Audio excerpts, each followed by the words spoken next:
I don't know if you've ever felt this way, but I often worry that I am falling behind in life, that I'm not making enough financially, or that I have somehow wasted years I'll never get back. And maybe you've had that same nagging feeling too. What makes this feeling strange is, on paper, I've actually done quite well. When I came to Germany 10 years ago as a student, I had only 8,000 euros in my blocked account. For the first 8 months, I watched it drain while I couldn't find a job. Then came a student job, my thesis, and eventually a full-time job. So looking back, I can see real progress. Yet despite all that, the feeling of falling behind never seems to go away. That's why I decided to dig deeper, to really understand where this feeling comes from and if there's actually a way to silence it once and for all. While digging into this feeling of always being behind, I stumbled on something surprising: what real financial success actually means. And here's the twist: it's not just about how much money you earn or save. In this video, I'm going to show you how to tell if you're truly falling behind financially in Germany. Along the way, I'll share 5 financial milestones that you should celebrate, because hitting them means you're on the right track, even if you don't always feel like that. And more importantly, I'll also explain why that nagging sense of financial insecurity never fully goes away. By the way, if you're new here, my name is Ahsan, I'm a researcher, and on this channel we explore how to achieve financial independence in Germany. So if that's something you want for yourself, consider subscribing. Now maybe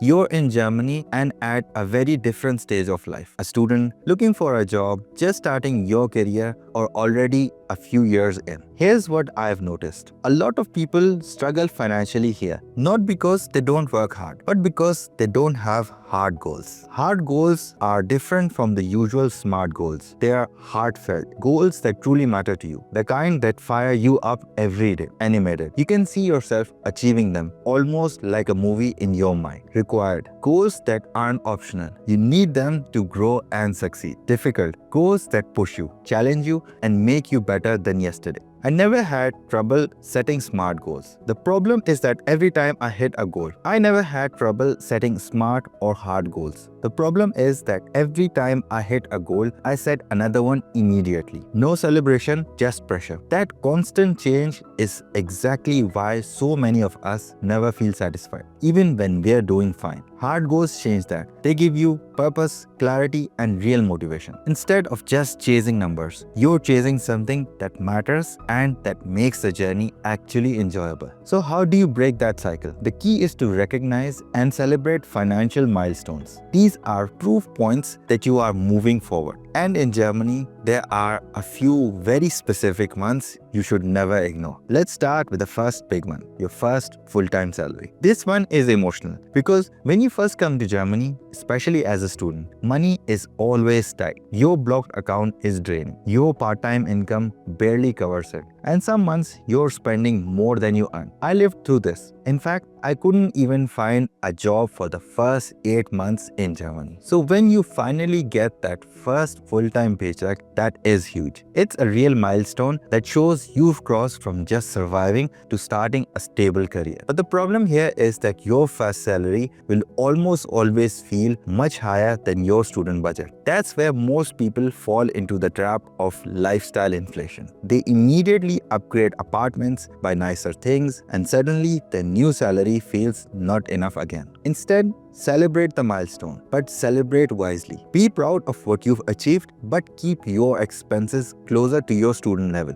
at least for now, because the next milestone comes quickly and it's just as important: finishing your probation period. Now you might think, probation? That doesn't sound like something to celebrate. But if you're a foreigner in Germany, it's actually a massive financial milestone. You might ask why. Let me tell you. Passing probation, a level of job security and protection that you don't have before. As soon as you've passed it, you gain access to stronger labor rights, notice periods, and potentially unemployment benefits that can support you if something unexpected happens. So in reality, it's not just about surviving those 6 months. It's about securing a safety net that makes your financial future in Germany far more stable, and that deserves recognition. So yes, finishing probation isn't just about ticking a box. It's about job security, legal protection, and even your sense of belonging in Germany. And when you pause to celebrate that, you're not just marking the milestone, you're also building confidence for the road ahead. Now, before I share the next milestone, if you're finding value in this video, please hit the like button. It really helps more people discover this content. And if you haven't yet, consider subscribing for more insights on building wealth in Germany. Alright, let's move on to the next milestone, reaching a savings rate of at least 10%. Now, for some people, 10% feels ambitious. For others, it sounds too low. But here's some context. Surveys show that people in Germany between 18 to 29 years old save around 390 euros per month on average. Between ages 30 to 59, that number raises to about 467 euros. And for those above 60 up until they reach the retirement age of 67, that amount is roughly 475 euros. So if you're saving in that range, you're already in line with the average German household. Percentage-wise, the national savings rate is about 10%. That means if you're consistently saving 10% or more, you're right there with the average person in Germany. And that is a milestone worth celebrating. But again, it's not just about hitting 10% once. Over time, your salary should increase, but your lifestyle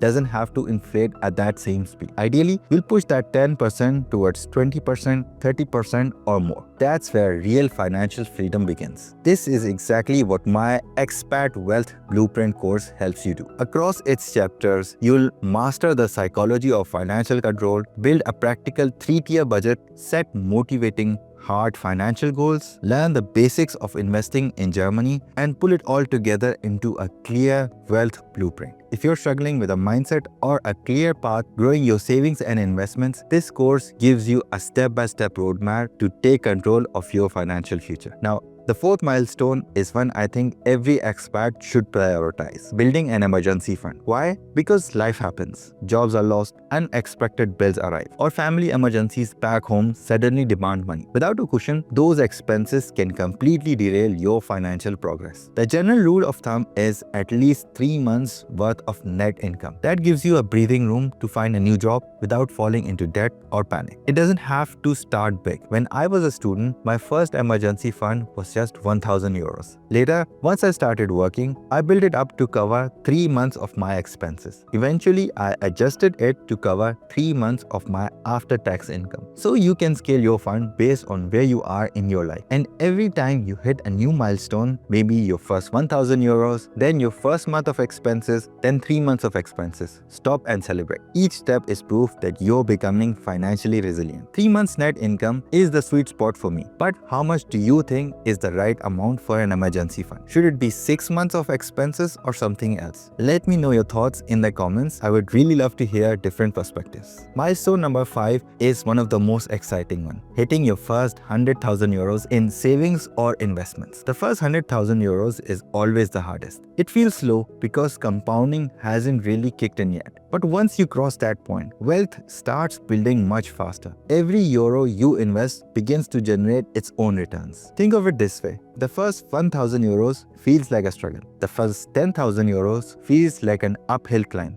But each milestone after that comes quicker, and the compounding effect becomes more visible. Now let's address something that many expats struggle with: comparison. Maybe you look around and see your German colleagues already investing tens of thousands of euros, while you're still at your first 1,000 euro. Or, I know this feeling well. I once compared myself to a German friend of mine who was 24 years old, already had invested 50,000 euros with a 30% savings rate. Meanwhile, I was 27, they didn't even have 5,000 euros saved, and I was going in the negative. But the truth is that as expats, our starting line is often very different. Many of us supported family back home, took out student loans, or started from scratch in Germany. Comparing yourself to others isn't fair. The only comparison that matters is you versus your past self. So whether it's 1,000, 10,000 or 100,000 euros, celebrate it. Every euro saved puts you further ahead than you were yesterday. Milestone number 6, buying a house in Germany. For many expats, this is the ultimate goal. Some have already achieved it, while others are still working towards it.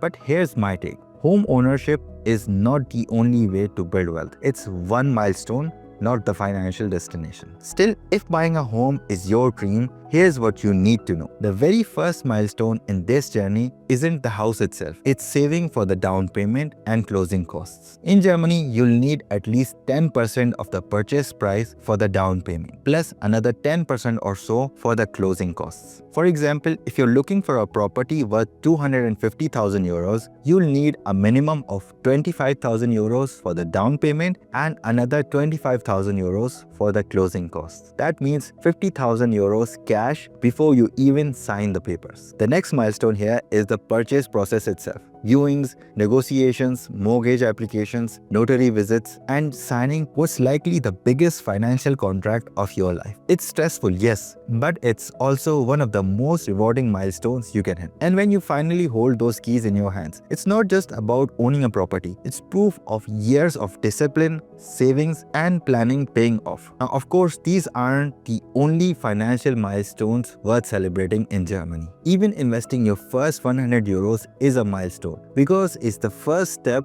towards building long-term wealth. So whether you're just getting started or you're already on your way, remember this: building wealth isn't a sprint, it's a marathon. Every small win matters. Check out the Expat Wealth Blueprint if you're struggling to get started, and get your special discount code using the first link in the description. If you want to learn exactly how to invest your first 1,000 euros in Germany, check out this video. And if you want to know how to buy a house in Germany with zero money, you can watch this video.